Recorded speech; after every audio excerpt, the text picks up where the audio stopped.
Marvel studios ने Spiderman no वे home से तो हम सबको सरप्राइज किया था, लेकिन doctor strange in the multiverse of madness हमें और भी ज्यादा सरप्राइज करने आ गया है। और लगता तो ऐसा ही है कि डॉक्टर स्ट्रेंज की ये सीक्वल हमारी सोच से भी कहीं बेहतरीन होने वाली है, जहाँ पर ट्रेलर्स में ही ऐसी ऐसी चीजें हमें देखने को मिल रही हैं जिसने हमारे होश उड़ा दिए हैं। और इन्हीं के बीच में बहुत सारी ऐसी भी चीजें होंगी जो आपने शायद मिस कर दिया होगा। और आज की वीडियो में हम बात करने वाले इन्हीं टॉप 10 हिडन डिटेल्स के बारे में जिन्हें एक्सप्लेन करना थोड़ा ज्यादा जरूरी है, जो आपको doctor strange in the multiverse of madness के लिए और भी ज्यादा एक्साइटेड करेंगे। तो फिर देर किस बात की। हे गाइस, मेरा नाम है पंकज सागर और आपका स्वागत है गेमों को हिंदी के एक और फ्रेश वीडियो में। Now without wasting any more time, let's get started. हो सकता है कि पिछले ट्रेलर में आपने इस कैरेक्टर को मिस कर दिया हो, पर इस ट्रेलर के अंदर हमें साफ साफ रिंट्रा देखने को मिल सकता है। रिंट्रा बेसिकली मार्वल कॉमिक्स के अंदर एक एक्स्ट्रा डायमेंशनल मिनोटॉर एलियन बीइंग है जो प्लेनेट रवॉल से बिलोंग करता है और उसके लोगों को रवॉलियंस कहते हैं। रिंट्रा बेसिकली एक बहुत ही बेहतरीन सॉर्सरर भी है और वो कई बार डॉक्टर स्ट्रेंज का साथ भी दे चुका है। साथ ही साथ उसके पास एक स्पेशल वीवर मैजिक भी है जिसके थ्रू वो स्ट्रिंग्स ऑफ फेट भी देख सकता है और इसी के थ्रू वो किसी भी चीज की हिस्ट्री को बहुत आराम से समझ सकता है। लेकिन अब सवाल ये उठता है कि डॉक्टर स्ट्रेंज की दूसरी मूवी में कैसे पहुंचा। वेल, कॉमिक बुक में रिंट्रा और डॉक्टर स्ट्रेंज की हिस्ट्री रही है, जहाँ पर जब डॉक्टर स्ट्रेंज का क्लोक ऑफ लेविटेशन फट जाता है तो उसे पैच करने के लिए डॉक्टर स्ट्रेंज एनीथेरमोन नाम के विज़र्ड को उसे ठीक करने के लिए देते हैं और इसे ठीक करने के बाद वो उसे रिंट्रा के हाथों डॉक्टर स्ट्रेंज को भिजवाता है। वहीं पर मूवी के अंदर भी हमें कई शॉट्स में क्लोक ऑफ लेविटेशन पैच भी दिख रहा है, तो पॉसिबली ये भी हो सकता है कि कॉमिक के इसी लॉजिक को यहाँ पर भी इस्तेमाल किया जा रहा हो। बस अब देखना ही होगा कि मार्वल सिनेमैटिक यूनिवर्स में रिंट्रा का फ्यूचर क्या होने वाला है। मार्वल सिनेमैटिक यूनिवर्स के अंदर अमेरिका चैवेज एक बहुत ही इंपॉर्टेंट कैरेक्टर होने वाली है, जहां पर उसकी स्पेशल एबिलिटीज हैं एक डायमेंशन से दूसरे डायमेंशन में ट्रैवल करना और पॉसिबली इस काम में यहाँ पर डॉक्टर स्ट्रेंज की हेल्प यही कर रही होगी। लेकिन एक सीन के दौरान हमें यहाँ पर डॉक्टर स्ट्रेंज को डायनासोर्स के बीच जाते हुए दिखाया जाता है। अब हो सकता है कि आप में से बहुत सारे लोग को ये लग रहा होगा कि यहाँ पर डॉक्टर स्ट्रेंज टाइम ट्रेवल कर रहे हैं, पर डॉक्टर स्ट्रेंज के पास तो टाइम स्टोन है ही नहीं। इसीलिए पूरी पॉसिबिलिटी हो सकती है कि यहाँ पर ये बेसिकली सैवेज लैंड हो, जो वैसे तो मार्वल कॉमिक्स के अंदर अंटार्कटिका में एक प्रिजर्व प्री हिस्टोरिक लोकेशन है जहाँ पर प्री हिस्टोरिक बीइंग्स भी रहते हैं। लेकिन हो सकता है कि मार्वल सिनेमैटिक यूनिवर्स में ये बेसिकली एक अलग रियल्म हो और क्या पता फ्यूचर में हम यहीं से moon girl and the devil dinosaur को भी सेटअप करते हुए दिखाया जाए, जिसके ओरिजिन के लिंक्स यहीं से जुड़े हुए हैं। ऑफ कोर्स डॉक्टर स्ट्रेंज के लिए एक सुपर मल्टीवर्सल बीइंग से लड़ना कोई बहुत बड़ी बात नहीं है। ऐसे में गारगेंटोस एक बहुत बड़ा थ्रेट नहीं है, लेकिन ऑफ कोर्स ये एक बहुत बड़ा हिंट जरूर है एक बहुत ही important upcoming Marvel super hero का। जी हाँ, नेमोर द सबमरीनर, जिसकी चर्चा मार्वल सिनेमैटिक यूनिवर्स के अंदर बहुत लंबे समय से जुड़ने की हो रही है और ये उसी कैरेक्टर का एक विलन है। जहाँ पर अपेरेंटली इस बात की भी रिपोर्ट्स आ रही हैं कि black panther Wakanda forever movie के अंदर हमें टैनोक ह्यूवर्ता एक्चुअली नेमोर का भी रोल प्ले करते हुए दिखेंगे। तो ये पॉसिबली उसी चीज का एक बहुत बड़ा सीक्रेट ईस्टर एग हो और क्या पता हमें इस कैरेक्टर का फर्स्ट लुक इसी मूवी के अंदर देखने को मिल जाए। और वो फर्स्ट लुक हमें कहाँ देखने को मिल सकता है, इसके बारे में हम आगे वीडियो में बात करेंगे। अगर आपने ट्रेलर्स को ध्यान से देखा होगा तो आपको डॉक्टर स्ट्रेंज एक जगह पर बहुत ही यूनिक और अपने बहुत ही स्टाइलिश कॉस्ट्यूम के साथ दिख सकते हैं, जिसे बहुत सारे लोग डिफेंडर स्ट्रेंज भी बुला रहे हैं। और उसका बहुत बड़ा कारण ये है कि ये सूट एक्चुअली हमें देखने को मिला था 2010 के मैट फ्रैक्शन के कॉमिक्स द डिफेंडर्स में। अब यहाँ पर भी इस बात की पूरी पॉसिबिलिटी हो सकती है कि डॉक्टर स्ट्रेंज का इस मूवी के अंदर एक अल्टरनेट वर्जन हो जो अमेरिका चावेज की जान इस मॉन्स्टर से बचा रहा है और शायद इसकी हालत आगे जाकर बुरी होने वाली है।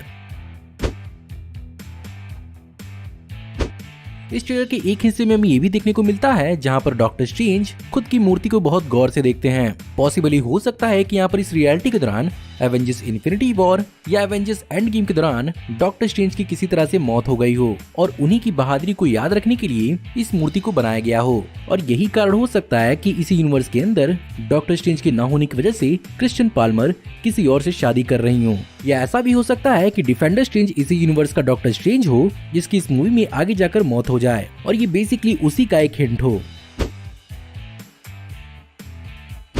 जिस वांडा मैक्सिमॉफ की स्कारलेट विच का टीज हमें वांडा विजन सीरीज के अंदर देखने को मिला था, असल में उसे शाइन करने का असल मौका तो यहाँ पर मिलने वाला है, जहाँ पर भले ही वांडा इस बात से इनकार कर रही हो कि उसे मल्टीवर्स के बारे में कोई भी जानकारी नहीं है, लेकिन उसके पास डार्क होल्ड किताब है और शायद यहाँ पर वांडा डॉक्टर स्ट्रेंज का साथ अपने मतलब के लिए ही निभाए और बेसिकली उन्हीं के थ्रू अपना खोया हुआ परिवार और अपने बच्चों को ढूंढने की कोशिश करी। लेकिन ऐसा लगता है कि यहाँ पर वो अपनी मल्टीवर्सल सेल्फ के साथ भी बॉन्ड करती हुई नजर आएगी, जिसके कारण उसकी पावर्स और ज्यादा बढ़ेंगी। लेकिन अभी सवाल ये उठता है कि क्या वांडा की इस मूवी की ट्रू विलन है या नहीं, और इस मूवी के अंदर क्या उसके ऊपर भी कोई है।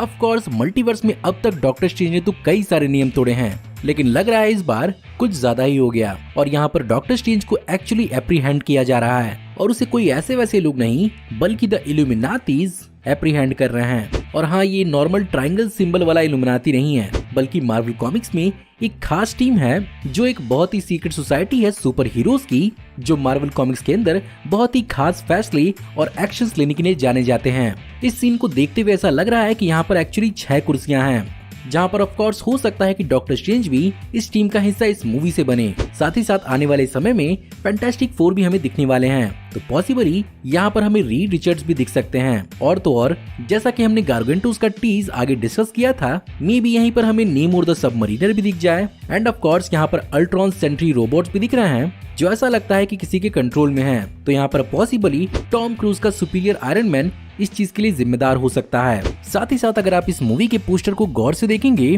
तो आपको पेगी कार्टर की शील्ड का भी लुक देखने को मिलता है, तो पॉसिबली वो भी इस मूवी में हमें नजर आ सकती है। लेकिन अब भी इस बात को भी क्लियर नहीं किया गया है कि क्या ये इल्यूमिनाटी टीम मल्टीवर्सेस के ऊपर है, और अगर ऐसा होगा तो क्या ये TVA के भी ऊपर हैं या ये TVA के साथ या उनके खिलाफ हैं, और इन सब में कैंग कौन सा रोल निभाएगा और ये उसके लिए कैसे तैयार होंगे।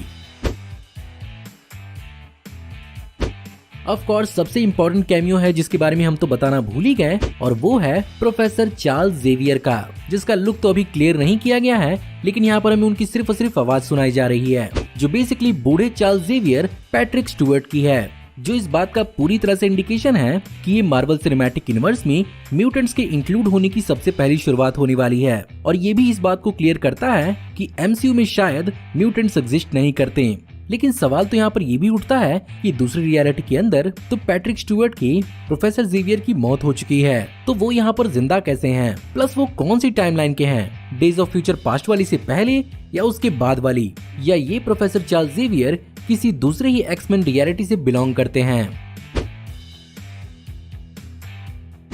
मार्वल सिनेमैटिक यूनिवर्स अपने सीक्रेट्स को सीक्रेट रखने में तो बहुत माहिर है, लेकिन अब हाल ऐसा हो चुका है कि आपकी आंखों के सामने चीजें हैं और आप समझ नहीं पा रहे हैं, क्योंकि इस सीन ने एक्चुअली कई सारे मार्वल फैंस को कंफ्यूज करके रखा है। जहां पर हमें इनिशियली तो ऐसा लगता है कि ये शायद कैप्टन मार्वल है जो वांडा विजन में वांडा से अपनी की हुई फाइट को पूरी कर रही है, लेकिन वहीं पर इस सीन को ध्यान से देखने में ऐसा भी लगता है कि ये टोनी स्टार्क का सुपीरियर आयरन मैन हो सकता है। वह उम्मीद करते हैं कि आगे जाकर इसका कोई और एंगल या कोई और बिग स्पॉट ट्रेलर इस चीज को कंफर्म करे। थ्रू आउट द ट्रेलर आपने नाइटमेयर वर्ड को तो बहुत बार सुना होगा, लेकिन ये वर्ड सिर्फ और सिर्फ इस मूवी में होने वाली चीजों को रिफ्लेक्ट करने के लिए नहीं यूज हो रहा है, बल्कि एक पॉसिबल हिंट हो सकता है डॉक्टर स्ट्रेंज के विलेन नाइटमेयर का भी, जो ऑफ कोर्स इस मूवी के अंदर अपीयर होने के लिए रूमर्ड था। लेकिन अब सवाल ये उठता है कि इस नाइटमेयर का कॉन्सेप्ट आखिर इस मूवी के अंदर हमें किस तरह से देखने को मिलेगा, क्योंकि ट्रेलर के एंड तक हमने डॉक्टर स्ट्रेंज को ज़ॉम्बीफाइड वर्जन में देखा है, और यहाँ पर पॉसिबली हो सकता है कि डॉक्टर स्ट्रेंज यहाँ पर खुद ही वो नाइटमेयर हो, क्योंकि यहाँ पर पहले ट्रेलर के अंदर इस बात को एस्टेब्लिश किया गया था कि यहाँ पर पूरे के पूरे मल्टीवर्स को डॉक्टर स्ट्रेंज से ही खतरा है। तो शायद मे बी यहाँ पर डिफेंडर स्ट्रेंज के रूप में डॉक्टर स्ट्रेंज के इस नाइटमेयर वर्जन ने अपने आप को इंट्रोड्यूस किया हो और मूवी के अंत तक अपने असली रूप में आए, या मे बी नाइटमेयर बेसिकली एक एंटिटी हो जो सबको पोजेस करता हो और उसने यहाँ पर ज़ॉम्बीफाइड डॉक्टर स्ट्रेंज को पोजेस किया हो। जो भी हो, मूवी देखने के बाद ही सब कुछ समझ में आएगा। सो गाइस, ये थे doctor strange in the multiverse of madness के ट्रेलर्स के टॉप 10 डिटेल्स। /theories पर एक वीडियो, और साथ ही साथ ये मेरी पहली kind of trailer breakdown video भी है। इसीलिए उम्मीद करता हूँ कि आपको आज की वीडियो पसंद जरूर आई होगी, और अगर आपको आज की वीडियो पसंद आई हो तो इस वीडियो को लाइक जरूर करिएगा। साथ ही साथ अगर मुझसे कोई डिटेल मिस हुई है तो मुझे कमेंट में जरूर बताइएगा। इसके अलावा हमारी आने वाली ऐसे ही औसम वीडियोस को देखते रहने के लिए हमारे चैनल को सब्सक्राइब करिए, बेल वाले आइकन को दबाइए और हमारी वीडियोस को बिना मिस किए एंजॉय करते रहिए। और अगर आप चाहें तो इस वीडियो की लिंक को अपने दोस्तों के बीच में जितना हो सके उतना शेयर करें। Thank you for watching, see you in the next video, till then take care, good bye.